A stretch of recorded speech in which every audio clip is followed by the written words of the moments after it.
Welcome to Creating Connections Podcast, episode 71. I am stressed out. Yeah, it's been quite a week for you. You gonna make it? Yeah, you are. That was nice and easy. What are you talking about? This also speaks to a much bigger issue. Providing personal solutions through understanding people. This is the Creating Connections Podcast with Gittimer Certified Advisor Mitch Taylor and Certified Personality Trainer Vickie Musni. Creating Connections Podcast, episode 71. I am Gittimer Certified Advisor Mitch Taylor. And I'm Certified Personality Trainer Vickie Musni. Why am I so stressed out? Well, that's why I picked this topic for today. You just came off of what you thought all along was going to be your busiest weekend of the year. Yeah. And now you're finding out that this coming weekend is also going to be just as busy with just as many. Yeah. I think what I really wanted to hit on, because I know our audience is made up of a lot of diverse business situations, and there are some people that, run really big multi-ops, and they're doing, 15, 16, 17 weddings a weekend. Yeah. And that's their business model.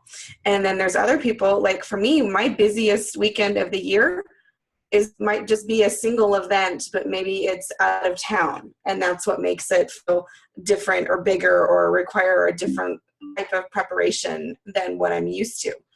And everything in between. So I want to talk about just preparing for that, what that looked like in your case, the importance of preparing and empowering your employees, and then dealing with the unexpected. So I think the first side is preparing. Preparing starts for us not the week of the event.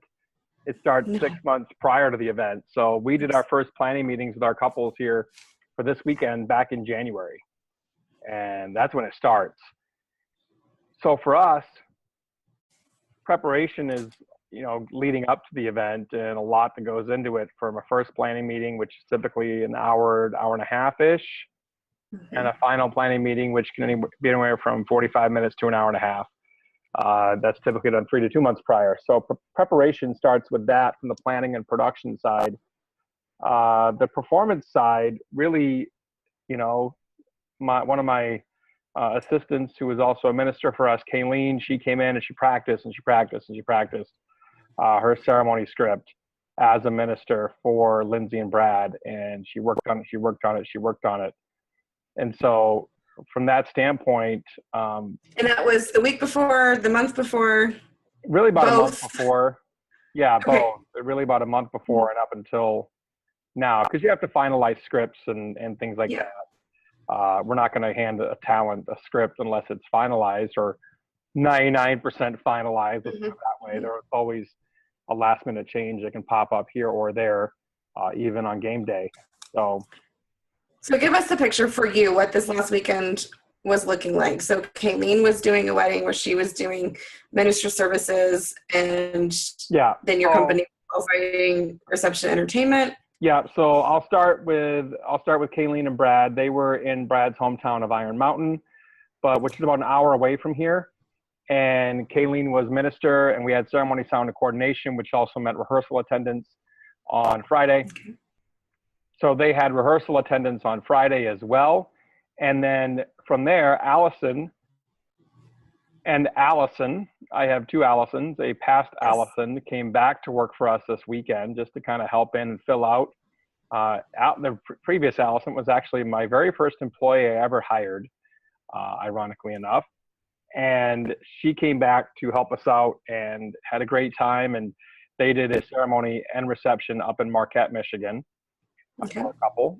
And then we had Simon had a wedding here locally in Escanaba, Michigan. That was right next door to us, not too far away, at a Quality Inn and Suites. And then I was far flung down to Appleton. Worked with Simon? Austin worked with Simon. Okay. Yeah, Austin was out with Simon. And then myself and Travis. I know you always have 2 people teams. That's why I asked. And then you guys were? We were down in Appleton, Wisconsin. Appleton. Okay. Yeah, which is about 2.5 hours away. And Normally. yeah, exactly. Normally. Did it feel a little farther this weekend? Yeah, I didn't get home till 6 a.m. So I think the point is, again, how much time and prep do you put into your events to make sure they go off without a hitch? And even still, we had a couple minor snafus. Brad had a power issue at his event.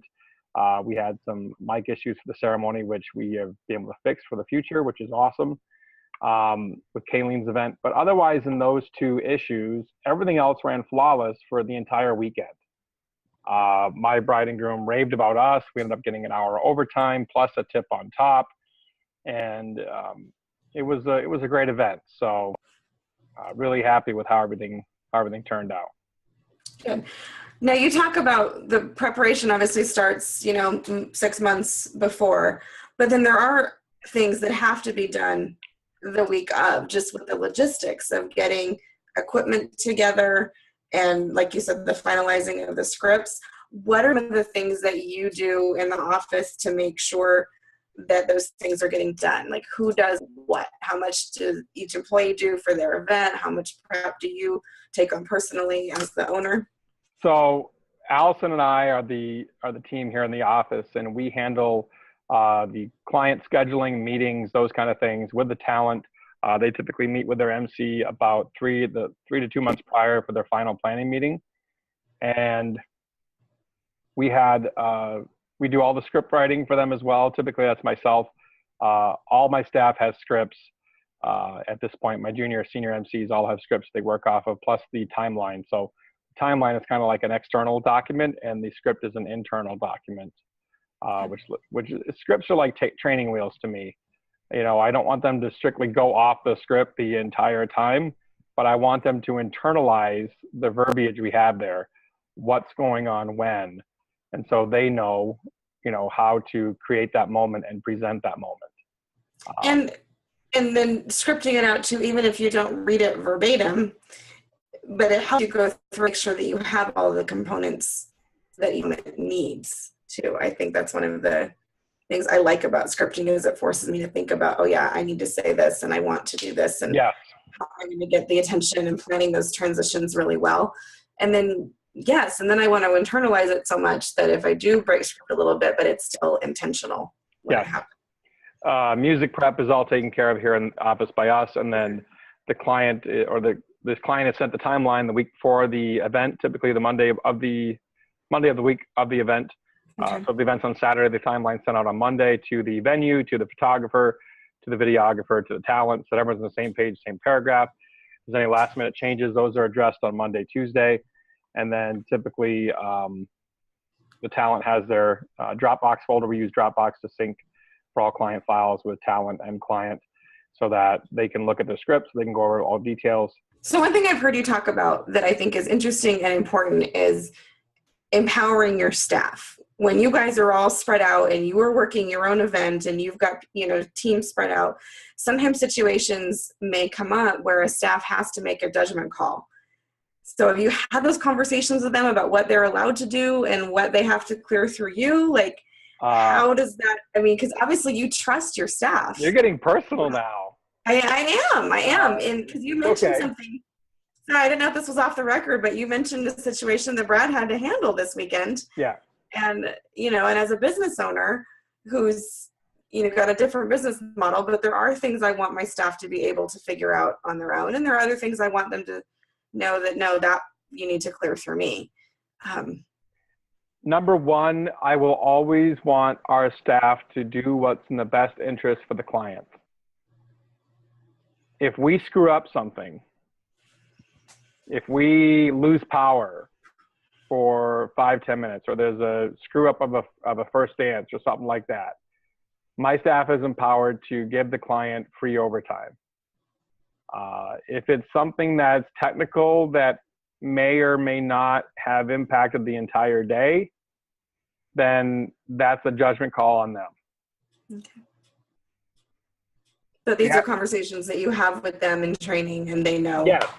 Yes. And I love that offering free overtime is something that you can give them immediately Yes. Depending on what the issue is. I mean, if it's not, if you just had a little glitch, microphone, made a.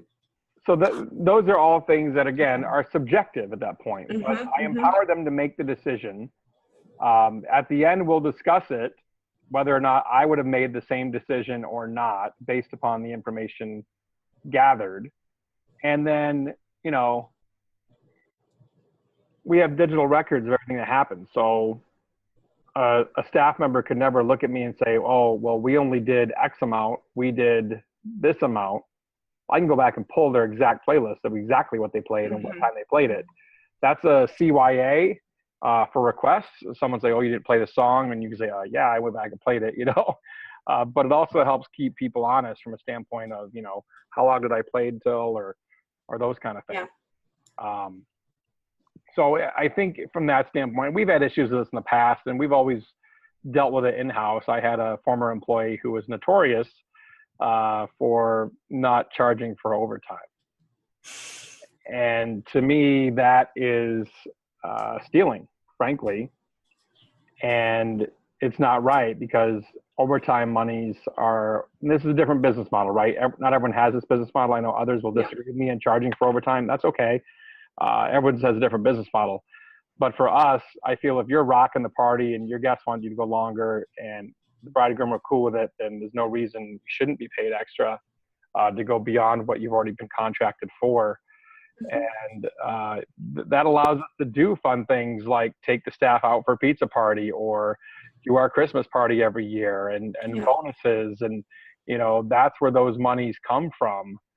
So I argue you're only stealing from the company if you don't handle those appropriately, if that makes sense. But once in a while, if there is that, something that happens too, that's nice to know that your staff has that, can make that digital call. Obviously maybe you don't want your staff discussing, refunds or something, if something major happens, that then goes to you as the owner. But if they can appease the client and kind of smooth things over that night and have people leaving on a happy note, I think that's a win-win. So I like absolutely. That. Yeah, absolutely. Any advice for people? And like we said, everybody's busy weekends, look different depending on your business model and how many events that looks like. But any tips or any things that you learned from last week or this upcoming crazy weekend that you want to share? Make sure that you have a plan in place of how everything is going to be executed. Make sure everyone knows what their start times are and when they're rolling out. Little details, and we do that already here, but I think it's important that communication needs to be across the board for everybody and understand their role, and everyone has to pitch in and be that team player to truly make that event happen. And if one person tends to bog down, that can create some dissension in the ranks. So thanks for being willing to get a little personal with us about your last weekend. Yeah, a little more personal than I wanted to be this week, but that's okay. Sorry, you told me I get to pick the topic, so. Yeah, exactly. But hey, you know what? That's what this is. This is creating connections, and this is real. And they don't always all go to plan. And I'll take my turn. I'll get really real and share stuff that I may not want to share next episode. Can't wait. All right. Creating Connections, episode number 71. I'm Gittimer Certified Advisor Mitch Taylor. And I'm Certified Personality Trainer Vickie Musney. So you want to see what's happening with us. You want to know the latest and greatest. What's up? Go to creatingconnections.biz. There you can find more information about what we have going on for upcoming speaking engagements, our next sales help course, which is designed to truly help you get to the next level and understand personalities through the sales process. And check us out there. Thank you for joining us here this week. We'll see you next time. Have a good one. Thank you for listening to the Creating Connections podcast with Gittimer Certified Advisor Mitch Taylor and Certified Personality Trainer Vickie Musney. For more information on providing personal solutions through understanding people better, visit creatingconnections.biz.